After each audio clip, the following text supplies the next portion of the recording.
Welcome back to Fantasy World. Commentators and historians have cited this story differently, and they are divided as to when it had happened. But, the story, on the whole, is so well known that it is counted in the line of widely transmitted chains of narrations. Abraha had built a great, beautiful, splendid church unsurpassed in the world at that time. After that he introduced it as Kaaba to the people of Arabia, instead of the real Kaaba, and decided to make it the center for the Arab Hajj pilgrimage and to transfer the great central place of gatherings of Mecca to that place. For this purpose, he sent many preachers to different places and among the Arab tribes in Arabia. But, Arabs, who intensely loved Mecca and the Kaaba and knew it as the greatest sign of Prophet Abraham, the Khalil alayhi salam, felt danger. According to some narrations, a group of people hiddenly burnt the church, and according to some other narrations some people hiddenly desecrated it, and thus they showed their intense reaction against that vast invitation and discredited Abraha's church.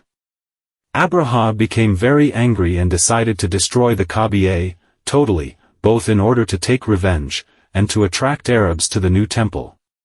He set out to invade Mecca with an army which consisted of soldiers and elephants. Approaching the outskirts of Mecca, Abraha's men captured 200 camels belonging to Abdul Muttalib, the grandfather of the Holy Prophet Muhammad, peace be upon him.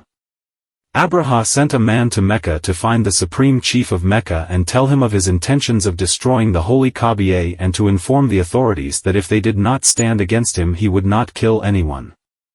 The man arrived in Mecca and looked for the chief of the city. Everyone showed Abdul Muttalib to him and he gave him the message. Abdul Muttalib said that they were not in a position to fight with them and the Kaaba would be protected by Allah himself. The man told Abdul Muttalib that he should accompany him to see Abraha.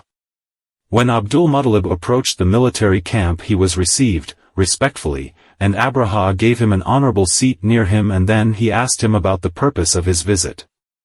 Abdul Muttalib said that he had come to complain to Abraha about the 200 camels that Abraha's men had taken away and to request him to return his animals to him. Abraha was taken aback. Abdul Muttalib returned to Mecca and advised the citizens to take refuge in the mountains around the city so as to be safe from being hurt by the invaders. When Abraha, riding on his elephant by the name of Mahmud, and intending to destroy the Kaaba, entered the city, a huge flock of tiny birds, like a cloud, appeared in the sky, each bird with 3 small stones, as small as a pea, carrying 1 in its tiny beak and 2 in its claws.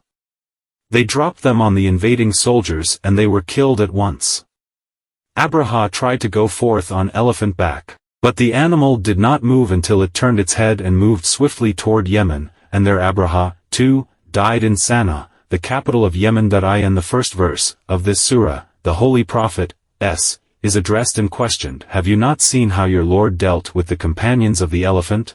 They had come, with that massive army and power, to destroy the Kaaba when Allah, with an apparently very small army, tiny birds and small stones, destroyed it to show them that no power, even with those strong elephants, can prevail over the plan of Allah, and made man's weakness."